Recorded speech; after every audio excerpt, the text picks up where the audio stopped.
నమస్తే, welcome to healthy conversations with I dream media. నేను మీ Jhansi. So ఈరోజు మనతో ఉన్నారు ఆక్యుపెసిటిస్ట్ జనార్దనాచారి గారు.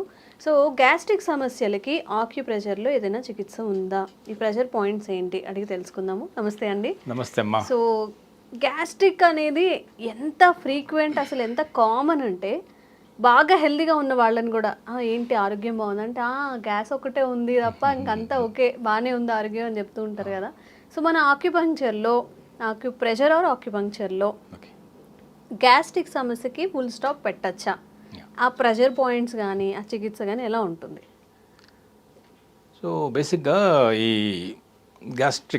గ్యాస్ట్రైటిస్ అంటాము, ఇండైజెషను, అరుగుదల సమస్యలు, ఇది చాలా మీరు అన్నట్టు పెద్ద సమస్యగా ఈరోజు ఉంది. బేసిక్ మాకున్న ఈ అబ్జర్వేషన్ ఏంటంటే ఈ సమస్య యూత్లో ఎక్కువ. యూత్ మన కుర్రాళ్ళే కదా, వయసులో ఉన్నారు కదా, అరిగిపోతుంది కదా అనుకుంటాం, కానీ ఈ సమస్య వాళ్ళలోనే ఎక్కువ ఉంది. ఎలా అంటే ఇప్పుడు ఇది ఆక్యుపెంచర్ మోడల్ చూడండి, ఇక్కడ ఈ మోడల్ చూస్తున్నారు కదా, ఇది బేసిక్గా 3 అంటే ఆయుర్వేద సిస్టంలో కూడా, నేను ఆక్యుపంక్చర్లో సర్టిఫైడ్ అయినా కూడా కొంచెం ఆయుర్వేద పరిజ్ఞానం ప్రకారం ఏంటంటే 3 త్రిదోషాలు ఉంటాయి, వాత, పిత్త, కఫ అని. సో వాత సమస్యలు, పిత్త సమస్యలు, కఫ సమస్యలు అంటాం. ఈ హెడ్లో తల నుంచి ఈ చెస్ట్ దాకా బేసిక్ కనపడే సమస్యలన్నీ కఫ సమస్యలు, కఫదోషాలు. అంటే బ్రాడ్ క్లాసిఫికేషన్. ఇక్కడ నుంచి డైజెషన్, ఈ పొట్ట సమస్యలన్నీ కూడా పిత్త, గట్ మొత్తం పిత్త సమస్యలు. ఇక్కడ నుంచి ఈ కింద భాగం అంతా కూడా నడుము నుంచి కింద పాదాల వరకు వాత సమస్యలు కనపడతాయి. అంటే ఇంకొక రకంగా దీన్ని మళ్ళీ వర్గీకరించవచ్చు. ఇది వృద్ధాప్యం, ఇది యవ్వనం, ఇది బాల్యం అని చెప్పచ్చు. బాల్యం పిల్లల్లో కఫ సమస్యలు ఎక్కువ ఉంటాయి, సర్ది, వామిటింగ్స్, జలుబు చేయడము, చెస్ట్ ఊపిరి ఆడకపోవడం, ఇక్కడి నుంచి అన్ని కూడా కఫ సమస్య పిల్లల్లో కనపడతాయి. ఈ యూత్లో ఇది కనపడతాయి, ఇండైజెషన్, గ్యాస్ట్రిక్, ఇందాక మీరు చెప్పిన సమస్య ఇక్కడ కనపడుతుంది. సో వాత సమస్యలు వృద్ధాప్యంలో వస్తాయి, మోకాలు నొప్పులు, యూరినరీ ఇష్యూస్, మూత్రం ఆపుకోలేపడం, తొందర రావడం, ఈ బోన్ సమస్యలు, డిస్కలరేషను, తిమ్మిర్లు, టింగ్లింగ్, ఇదంతా కిందకి ఎక్కువ కనబడుతుంది.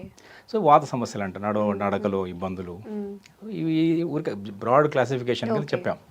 సో ఇక్కడ ఇప్పుడు మన కాన్సన్ట్రేషన్ అంతా ఇప్పుడు ఇక్కడ ఉంది, సెంట్రల్ ఇండియా, మధ్య భారతంలోనే ఇప్పుడు సమస్యలు అంటే ఈ భాగంలో. ఎందుకంటే ఇది ఎర్త్ ఆక్యుపంక్చర్ ప్రకారం ఏంటంటే ఇది డైజెస్టివ్ సిస్టమ్ మొత్తం కూడా ఎర్త్ అనే ఒక ఎలిమెంట్ కింద చూపిస్తాం. ఎర్త్ ఎలిమెంట్ పంచభూత శక్తుల లోపల ఆకాశము, అగ్ని, భూమి, గాలి, నీరులో ఇది భూమి యొక్క మూలకం ఎర్త్. దీంట్లో ప్రధానంగా 2 ఆర్గాన్స్ కనపడతాయి, ఒకటి స్ప్లీన్, ఇంకొకటి స్టమక్. ఈ 2 కూడా ఈ డైజెషన్ ప్రధానంగా చేస్తాయి. సో ఇక్కడ ఈ గ్యాస్ట్రిక్ సమస్య యూత్లో ఎందుకు వస్తుంది? మిగతా వాళ్ళు ఉంటుంది, కానీ పిల్లల్లో కన్నా ఈ వృద్ధుల్లో కన్నా ఎక్కువ కనపడేది ఇక్కడ అని చెప్తున్నాం మనం. అంటే మాకున్న దాని ప్రకారం కూడా ఈ డేటా కానీ వస్తున్న వాళ్ళు చూస్తే, పరిశీలిస్తే, నాకు వచ్చి ఫోన్ కాల్స్ కూడా ఎక్కువ మంది యూత్ అంతా కూడా ఈ గ్యాస్ట్రిక్ ప్రాబ్లం ఉంది అంటుంటారు. ఏం ప్రధానంగా ఎందుకు అనే దాని మీద ఆలోచిస్తే, ఒకటి టైమ్లీ భోజనం ఉండదు వాళ్ళకు.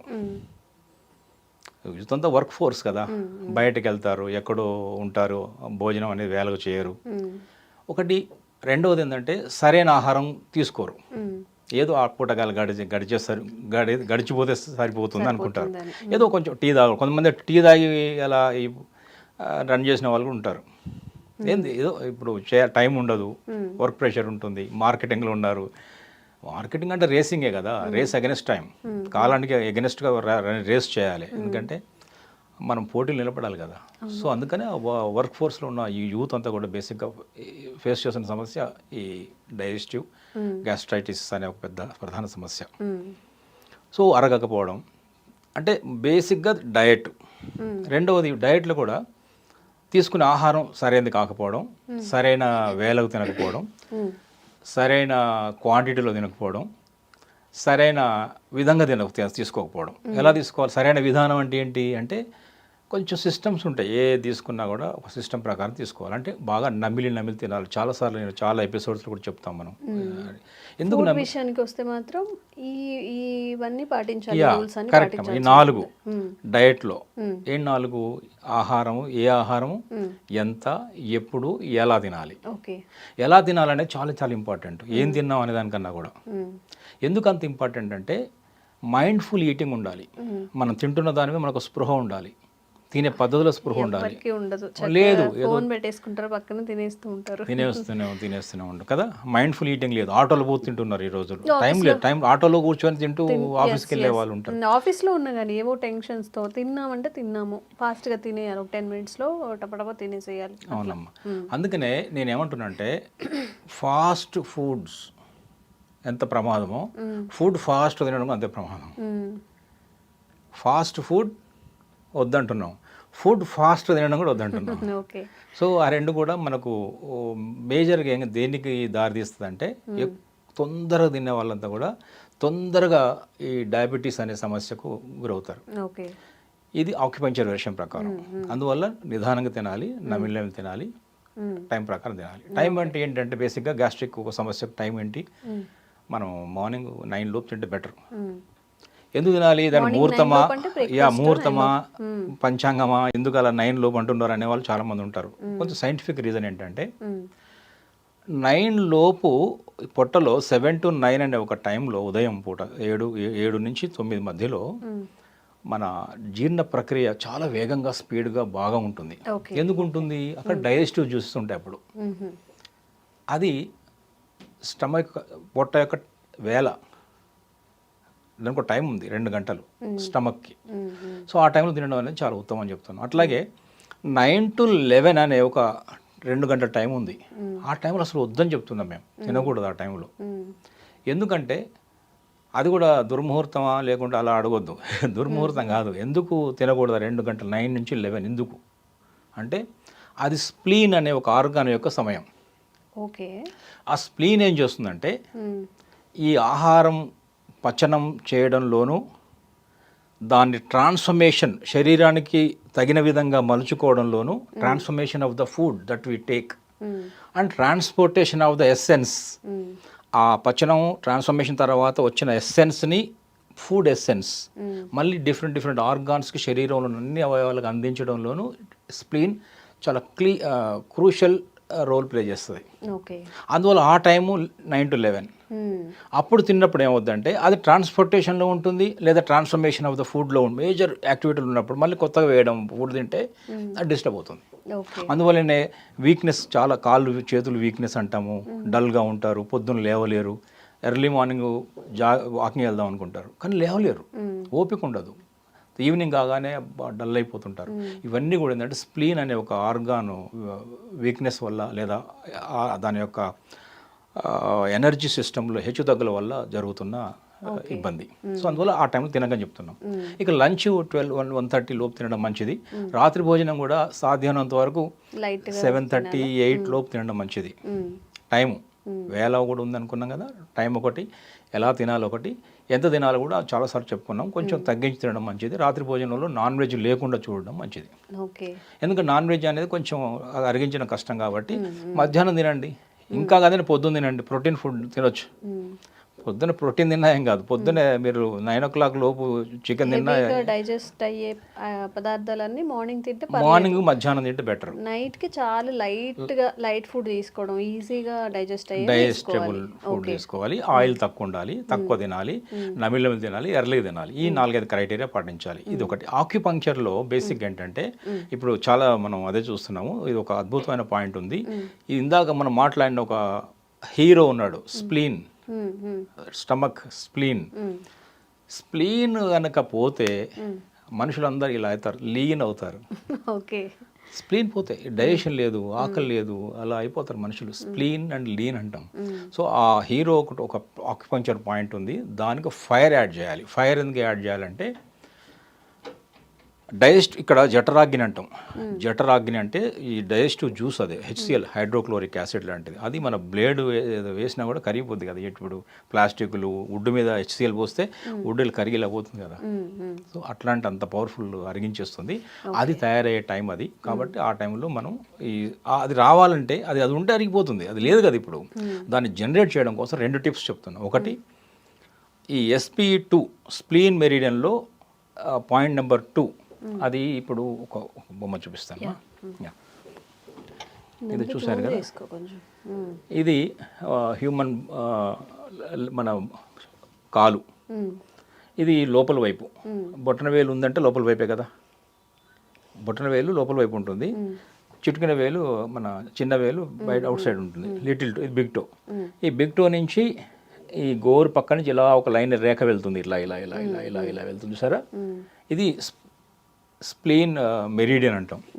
మెరిడియన్ అంటే శక్తి ప్రసార మార్గం, ఎనర్జీ ఫ్లో ఇక్కడి నుంచి వెళ్తుంది. SP1, SP2, SP3. ఈ SP2 అనేది ఫైర్ ఎర్రగా కనిపిస్తుంది, రెడ్ కలర్లో కనిపిస్తుంది. సో ఇది SP2 ఈ పాయింట్. అంటే ఇక్కడ తెలుస్తుంది, క్లియర్గా ఉంది కదా, కనిపిస్తుంది. సో ఈ SP2 కనుక మనం ఖచ్చితంగా అక్కడ పాయింట్లో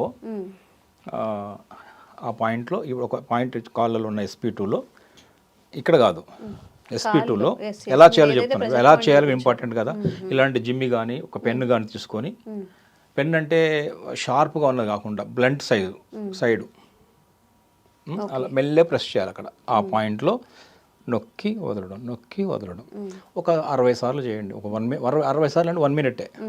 1 సెకండ్, 2, 3 ఇలా 60 సెకండ్స్ చేస్తే రెండు కాళ్ళు కూడా చేయొచ్చు. SP2 ఇది నేను చాలా ఎంత కాన్ఫిడెంట్గా చెప్తున్నానంటే, ఎంత మొండి సమస్య ఉన్నా కూడా అరగడం లేదు, గ్యాస్ట్రైటిస్లో మన తేన్పులు వస్తున్నాయి, బర్నింగ్ సెన్సేషన్ ఉంది, చెస్ట్లో బర్న్ అవుతుంది, నోట్లోకి ఒక వాటర్ లాగా వస్తుంటుంది ఎప్పుడు కదా. అనేక ఈ వాటర్ మన యాసిడ్ రిఫ్లెక్స్, యాసిడ్స్ వస్తున్నాయి. ఏ సమస్య అయినా, అల్సర్స్ ఉన్నాయి లోపల, వేసిన పదార్థం వేసినట్టు అట్లాగే ఉంటుంది, అసలు ఏమాత్రం కదలికలు లేవు, డైజెషన్ లేదు అన్న సమస్య ఉన్న వాళ్ళకు కూడా ఈ పాయింట్ ద్వారా రిజల్ట్ వచ్చి తీరుతుంది. ఈ పాయింట్ చేయండి. అలా స్ప్లీన్ మెరిడియన్ యాక్టివేట్ చేయగానే మనకు డైజెషన్ అనేది ఇంప్రూవ్ అవుతుంది. ఇది ప్రూవెన్ పాయింట్. ఇంకొక విషయం ఏం చెప్తామంటే, బ్రష్ చేసుకోగానే ఎర్లీ మార్నింగ్ లేచిన తర్వాత మొహం కడుక్కోగానే చిన్న అల్లం ముక్క, ఒక చింత గింజ అంత అల్లం ముక్కని పొట్టు తీసిన దాన్ని నమలగలిగితే నమలండి. ఆ జ్యూస్ వస్తుంది, అల్లం జ్యూస్ 2-3 చుక్కలు, అది మింగి ఆ పిప్పి తీసేయండి. లేదా నమలలేకపోతున్న కొంచెం మంటలు ఉన్నాయనుకుంటే దంచి క్లాతులు వేసి ఇలా పిండినా కూడా ఒక 2 చుక్కల అల్లం రసం వస్తుంది, ప్యూర్ అల్లం రసం. నేను మళ్ళీ దానికి తేనె కలుపుతున్నాను, దానికి నీళ్ళు కలుపుతున్నాను, అలాంటి ఏం చేయొద్దు. ప్యూర్ 1 లేదా 2-3 డ్రాప్స్ ఆఫ్ అల్లం రసం తాగి ఫస్ట్ అదే చేయాలి. ఆ పని చేసిన తర్వాత కొంత గ్యాప్ ఇచ్చి గోరువెచ్చని నీళ్ళలో లెమన్ కూడా స్క్వీజ్ చేసి ఒక హాఫ్ కానీ ఫుల్ కానీ లెమన్ వాటర్ ఒక హాఫ్ అన్ అవర్ తర్వాత ఈ 2 పనులు చేయండి. ముందు అల్లం ఇంపార్టెంట్ నాకు చేయండి. ఈ ఆక్యుప్రెషర్ పాయింట్ చేయండి. ఖచ్చితంగా 100% మనకు ఆ గ్యాస్ట్రిక్ సమస్య ఒక 1 వీక్లోనే దూరం అవుతుంది. కొంతమందికి 2వ, 3వ రోజు నుంచే చాలా రిలీఫ్ కనిపిస్తుంది. కొంతమందికి పాయింట్ చేస్తున్నప్పుడు రిలీఫ్ కనిపిస్తుంది. ఇది ఇంత అద్భుతమైన పాయింట్. ఇది కాన్ఫిడెంట్గా చెప్తున్నాను. డైలీ చేసుకోవచ్చా? మార్నింగ్ అండ్ ఈవినింగ్ టైమ్స్లో డైలీ 2 సార్లు చేయొచ్చు. ప్రెషర్ చేసుకోవచ్చు. చేయొచ్చు. రోజుకు ఉదయం ఒకసారి, ఈవినింగ్ ఒకసారి ఈ పాయింట్ ప్రెషర్ చేయడం ద్వారా అతి పెద్ద సమస్య గ్యాస్ట్రిక్ సమస్య కదా, సులభంగా అలా గోటితో తీసేయచ్చు. ఓకే. సో సార్ అయితే చెప్పారు ప్రెషర్ పాయింట్స్, వాటిని కాస్త జాగ్రత్తగా చూసుకొని, ఈవెన్ అంటే ఇంకొంచెం బెటర్గా కావాలన్నా కాస్త గూగుల్లో సెర్చ్ చేసుకోవడం, కరెక్ట్ ప్రెషర్ పాయింట్ చూసుకొని అట్లా ప్రెషర్ చేయడానికి ట్రై చేయండి. ఎలాంటి మెడిసిన్ అవసరం లేదు, ఎలాంటి మెడికేషన్ కానీ, లేకపోతే ఇంకా సర్జరీస్, లేకపోతే అసలు ఏమీ అక్కర్లేదు. జస్ట్ ప్రెస్ చేస్తే మన ప్రాబ్లం అనేది సాల్వ్ అవుతుంది. కాబట్టి సో తప్పకుండా ట్రై చేసి చూడండి. ఎవరైతే ఎక్కువగా గ్యాస్ట్రిక్ సమస్యలతో బాధపడుతూ ఉంటారో వాళ్ళు కూడా తప్పకుండా ఈ వీడియో ఫార్వర్డ్ చేయండి. తప్పకుండా వాళ్ళకి యూస్ఫుల్ అవుతుంది. అండ్ మీకున్న సమస్యను కూడా క్లారిఫై చేసే ప్రయత్నం మేము జనార్దనాచారి గారితో చేస్తూనే ఉంటాము. Thank you so much. నమస్తే అమ్మా. Sir one life lesson what medicine has taught you. Whatever you can do without expecting. But I really believe మన పాజిటివ్ యాటిట్యూడ్ ఉంటేనే మనం ఏదైనా సాధించగలం. గట్ని మనం కరెక్ట్ గా డీల్ చేసినట్లయితే అది మనకి పాజిటివ్ హార్మోన్స్ ని రిలీజ్ చేస్తుంది. షుగర్ వచ్చిన వాళ్ళ పరిస్థితి ఏంటి? పొట్ట దగ్గర పెరిగితే దాన్ని ఆండ్రాయిడ్ అంటారు, ఆండ్రాయిడ్ ఫోన్ కదా. అసలు థాట్స్ ఎందుకు వస్తాయి? బ్రెయిన్ డెడ్ అంటే దానికి ప్రపంచం అంతా కూడా కొన్ని నిర్దిష్టమైనటువంటి లక్షణాలు ఉన్నాయి. మానసికంగా ధైర్యంగా ఉంటే క్యాన్సర్ జయించవచ్చు. You are a doctor for a cause, sir. అంతే. వాళ్ళకి వచ్చిన ఆదాయం కాకుండా ఫ్రీ సర్వీస్ ఎంతమందికో చేస్తుంది.